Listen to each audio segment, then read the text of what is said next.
Mahal, happy birthday. Pinagluto kita ng paborito mong ulam, sinigang. Birthday ko, di ba? Bibigyan mo sa akin sinigang?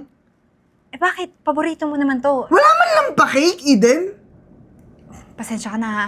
Binudget ko kasi yung pera na binigay mo sa akin. O sige, tayo mo yung kandila dyan. Sige nga. Tatayo ba yung kandila dyan? Sasabaw mo? Pero Renz, Nag-iisip ka ba? masarap naman to eh. Nyemas naman, Eden. Kahapon sinigang, nung nakaraang araw sinigang. Ano ba? Wala ka na ba ibang kayang lutuin? Puro na lang sinigang? Ang asim-asim pa yan! Sing-asim ng mukha mo. Makakabwisit ka. Eto, nakikita mo tong maleta? Dadalhin ko na to kay Aryan. Kasi doon na ako titira sa kanya. Sinong si Aryan? Secret. At saka wala ka ng ibang alam, kundi tanungin na lang ako ng tanungin sa buhay ko. Kung ano man yung gusto kong gawin, wala ka na doon. Wala kang silbi. Pero Renz, ako yung asawa mo. Dapat alam ko din yung iba mong ginagawa. Ang alam mo nga lang, lutuin sinigang kahit birthday ko eh! Wala ka na ang ibang alam kundi magluto ng punyetang sinigang na yan araw-araw. Kahit sa mismong birthday ko, Eden, di mo na pinatawad. Gusto mo makilala si Aryan, di ba? Maya-maya, pagpunta na siya dito kasi susunduin. Ayan na pala eh. Baby love! Namiss kita! O ano, malilate na tayo sa lakad natin. Oh, ito si Aryan. Gusto mo makilala, di ba? Hello? Ito yung asawa kong walang kwenta na araw-araw nagluluto ng sinigang niya. Ano yan? Paamay nga. Sigurado ka ba sinigang to? Parang panis na eh, no? Pang-limang init mo na yata yan eh. Sigurado ka bang sinigang yan? Eh bakit walang kangkong? Tikman mo na lang kaya para malaman mo kung sinigang talaga to. Hindi na. Kaya ka naman pala pinagpapalit ng asawa mo eh. Kasi kulang ka sa rekado. Buti pa ako. Kita mo na? Nakakahiya ka, Eden. Alam mo kung si Aryan magluluto sa akin ng minudo araw-araw, hindi ko pagsasawaan yun. Kasi bukod sa maganda, masarap pa. Diyan ka na. Sige na.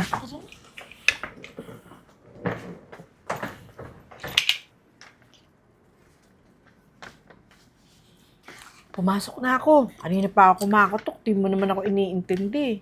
Kumusta ka na ba? Pasensya na po kayo ha. Malaki kasi yung problema na kinakaharap ko ngayon.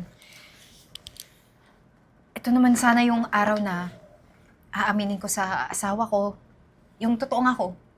Yung totoong pagkatao ko. Kaso, naunahan ako eh. Ito pala yung araw na to na pagtataksilan niya ako. Andun, sumama siya sa kabit niya. Mas pinili niya yung kabit niya. Kasi akala niya, mahirap lang ako. Di niya alam na mayaman ako. May nabili ka akong company na worth 5 billion. Pero okay lang. Alam ko na yung gagawin ko. Babalik na ako sa penthouse. Doon na ako titira ulit. Alam ko naman na hindi niya alam yun eh. Kaya, buo na yung decision ko. Salamat po sa tulong niyo. Talagang mabuti yan para sa'yo. Kasi, di ba sabi mo nga, sasabihin mo na. Opo, mas maigi na yung nangyari ngayon. Masakit man, pero at least na laman mo yung totoong pagkatao niya. Sige po, Aling Gina. Kailangan ko pa mag-impake. Bibigay ko naman po sa inyo yung last na renta dito. Maiwan ko muna kayo. Oh, sige. Grabe. Dito mo talaga ako dinala sa magandang restaurant, Aryan, ha? Oo, sa mamahalin. Tsaka, maraming pagpipili ang menu dito. Hindi lang sinigang. Nako, sobrang excited ako. Ang ganda-ganda. Ngayon lang ako nakapunta sa ganito klaseng kaganda na restaurant. Alam mo, hindi lang sila maganda dito. Masasarap pa yung pagkain. Tsaka mukhang mamahalin, ha? Oo naman. Tsaka babalik-balikan mo talaga. Tingnan mo yung mga customer, oh. Mayayaman yung mga yan. Alam mo, umorder na tayo. Ay, no, waiter. Ah, waiter! Waiter!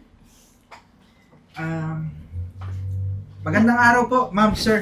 Ito po yung menu natin. Ay, salamat. Ay, gusto ko to lobster! At saka yung king crab. King crab? Oh, steak! Grabe. Sige, orderin mo lahat. Ilagay mo lahat yun. Waiter, ha. Tsaka, ano pa. Grabe, ang mahal. 20,000 steak. Tapos yung king crab nila, mga 25,000.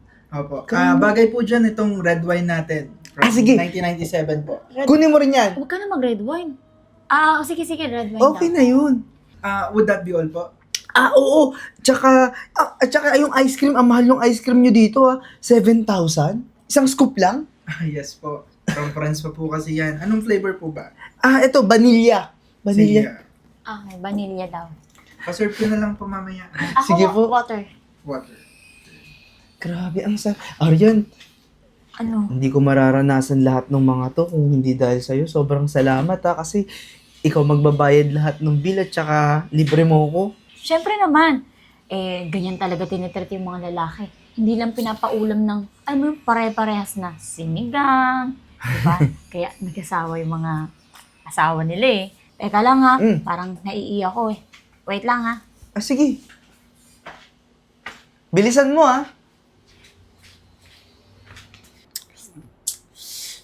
Tagal ni Arya, naubos ko na pati yung pagkain niya. Hello po, sir. Nag-enjoy po ba kayo sa pagkain nyo? Oo, sobrang sarap, naubos ko agad. Yung kasama ko nga, di pa bumabalik, nag-CR eh. Ganun Sabi po. ko, ubusin ko na yung kanya, order na lang siya ulit. Okay po. Bali, ito po yung bill nyo, sir. Hindi ako magbabayad nito, yung kasama ko. Yung nakapink po ba? Yung maputi, maganda. Kanina pa po kasi siya umalis, sir. Sinabi niya po sa akin na kayo daw po yung magbabayad. Bali, paano niyo po isa-settle? Cash po ba or credit card? Ba't di mo sinabi na umalis na? Siya magbabayad niya, hindi ako. Sir, wag niyo sabihin wala kayong pambayad. Sobrang dami niyo pong in-order. Wala talaga, aabot halos 100,000 yung na-order, tapos wala naman ganyang kalaking pera.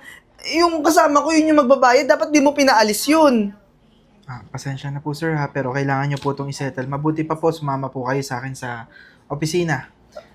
Either ipakulong po namin kayo or depende po sa management. Sumama na lang po kayo. Pambihira naman, Kapal ng mukha, wala naman palang pambayad. Bakit ka nandito? Eden, alam mo naman siguro kung ano yung dahilan kung ba't nandito ako, di ba? Alam ko. Hindi naman ako tanga at kasing bobo mo. Eden, alam ko may puwang pa rin ako sa puso mo. Alam ko di mo ko matitiis kasi mahal na mahal mo ako, di ba? Tsaka, kala ko kasi jackpot na ako doon kay Aryan eh. Hindi naman pala. Nagpanggap lang pala siyang mayaman para makuha yung loob ko. Tapos, para masira tayo. Eden, hindi ko na ulit gagawin yun. Kung bibigyan mo akong pagkakataon, mahal na mahal kita. Sa tingin mo, ganun kadali? Patawarin ka? Makipagbalikan sa'yo? Sa lahat ng ginawa mo sa akin? Oo. Dati, nung akala mo mahirap pa ako, madali mo lang akong palitan.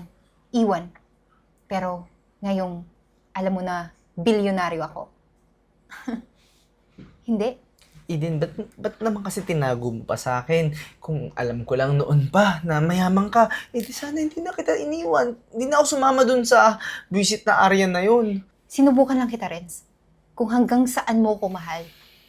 Pero yung nakita mo, na mukha akong mahirap, pinagtabuyan mo ko. Eden, wala na ba talaga akong pag-asa? Baka pwedeng bigyan mo ako ng second chance, aayusin ko lahat, papatunayan ko na mahal kita, na nagbago na ako. Wala na. Wala nang second chance. Eden, kahit ba lumuhod ako dito, magmakaawa ako sa harapan mo, Eden, patawarin mo na ako.